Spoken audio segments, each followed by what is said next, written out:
ሰላም ጤና ይስጥልን ክቡራን የዩቲዩብ ቤተሰቦች፣ የሰዓቱን አጫጭር መረጃዎች እየቀርብ ያለው እስከ ፍጻሜው አብራችሁን ቆዩ።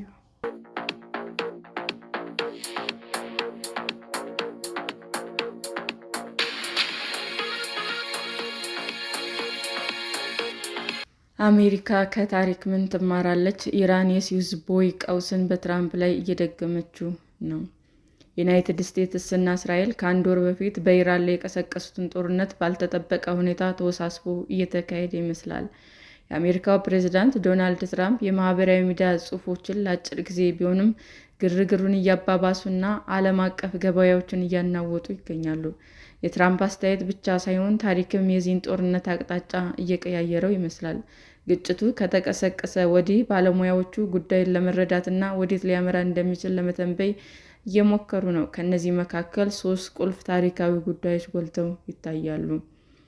በኢራን የሚደገፉት ሁቲዎች በእስራኤልና የሚሳኤል ጥቃት መክፈታቸውን ተከትሎ በግጭቱ ውስጥ አዲስ ግንባር ተከፍቷል። ሁቲዎች በቀይ ባህር በኩል በተለይ ወደ ስዊዝ ቦይ የሚያመሩ መርከቦችን የማጥቃት አቅም ስላላቸው በዓለም ኢኮኖሚ ላይ ተጨማሪ መስተጓጎል እንዳይፈጠር ስጋት ደቅኗል።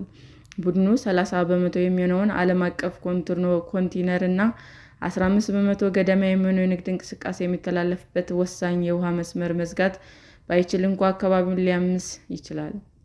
ይህ ደግሞ ኢራን በሆርሙዝ ወሽመጥ የፈጠረችው መስተጓጎል ላይ ሲጨመርበት የዓለም ምጣኔ ሀብት ወደ ውስብስብ ቀውስ ውስጥ በመግባት ውጤቱ አስከፊ ሊሆን ይችላል። ተንታኞቹ የአሁኑን መካከለኛው ምስራቅ ጦርነት ለማስረዳት ከ70 ዓመታት በፊት የተከሰተውን የስዊዝ ቀውስ በምሳሌነት ይጠቅሳሉ።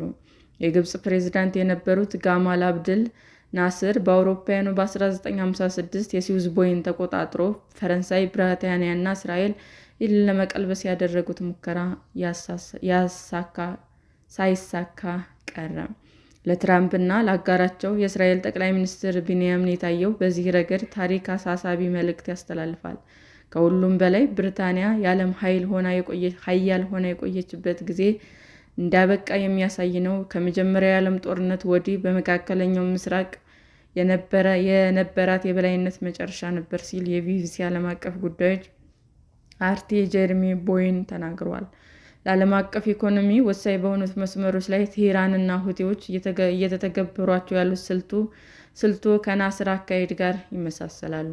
የእንግሊዝና የፈረንሳይ ኃይሎች የስዊዝ ቦይ ሰሜናዊ ጫፍ ዳርቻ ሲደርሱ ናስር በደርዘን የሚቆጠሩ መርከቦችን በማስመጥ ቦይን ዘግተው ከፋርስ ባሕረ ሰላጤ የሚመጣውን ነዳጅ እንዳይጓጓዝ አቋርጠው ነበር ሲል የአሜሪካው ታሪክ ጸሐፊ አልፍሬድ ደብሊው ማኮ ጠቁመዋል።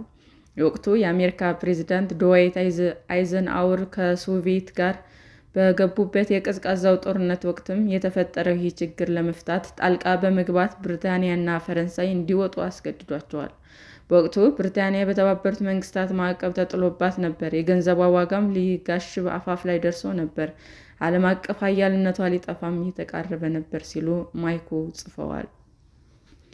ነገር ግን የዚያን ወቅትም የስዊዝ ቀውስ ከዛሬው ግጭት ጋር ሙሉ በሙሉ ማመሳሰል ትክክል አይደለም ይላሉ። የአሜሪካ ኃያልነት ከሁለተኛው የዓለም ጦርነት በኋላ ከነበረችው ብሪታንያ ጋር እያወዳደሩ አይደለም። ሁሉም ኃያላን ሀገራት ግን ከፍ እና ዝቅ ማለታቸው የሚጠበቅ ነው። ቻይና በማንሰራራት ላይ በምትገኝበት ወቅትም አሜሪካ ተመሳሳይ ነገር ከገጠማት ይህ በታሪክ ምሁር እንደ አንድ ርዕሰ ጉዳይ ሊጻፍ ይችላል። ሁኔታዎቹን ለመረዳት በ70 ዓመታት ውስጥም ታሪክ የፈጠረውን ተጨማሪ ትምህርት መመልከትም ጠቃሚ ነው።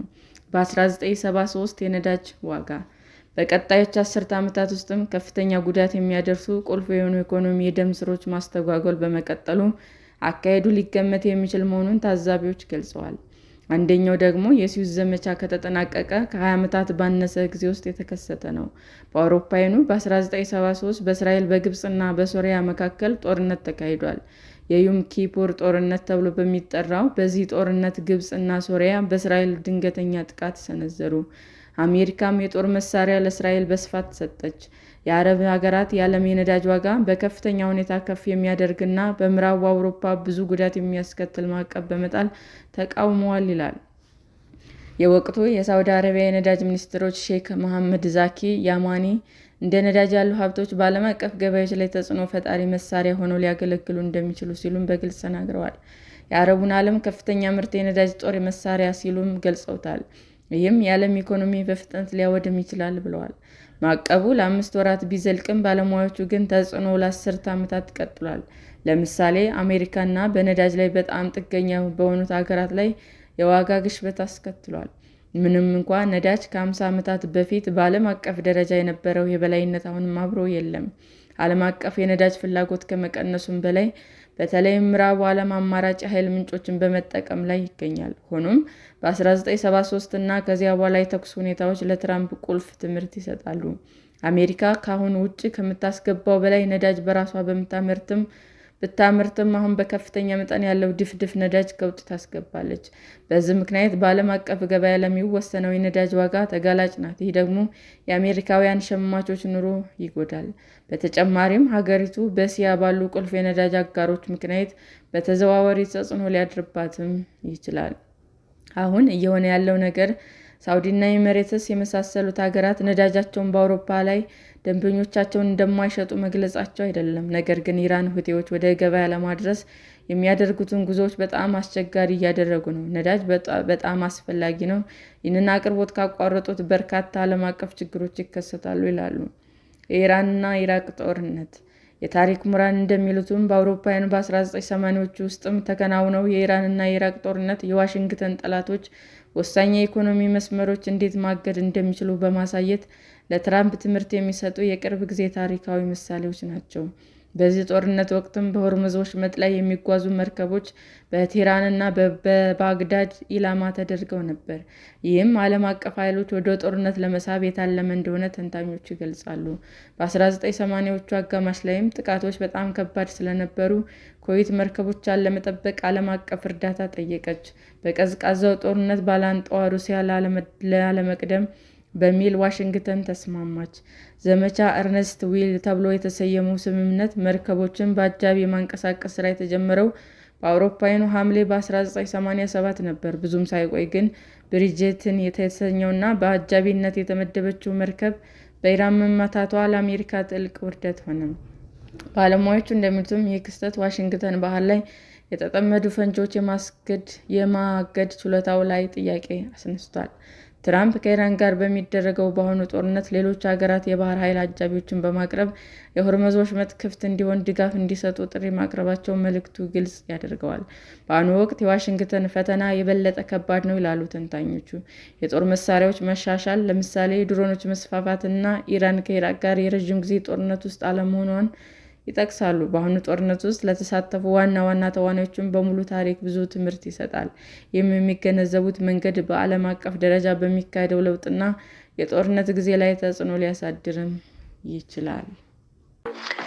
ሰላም ጤና ይስጥልን ውድ የዩቲዩብ ቤተሰቦቼ እንዴት ናችሁ?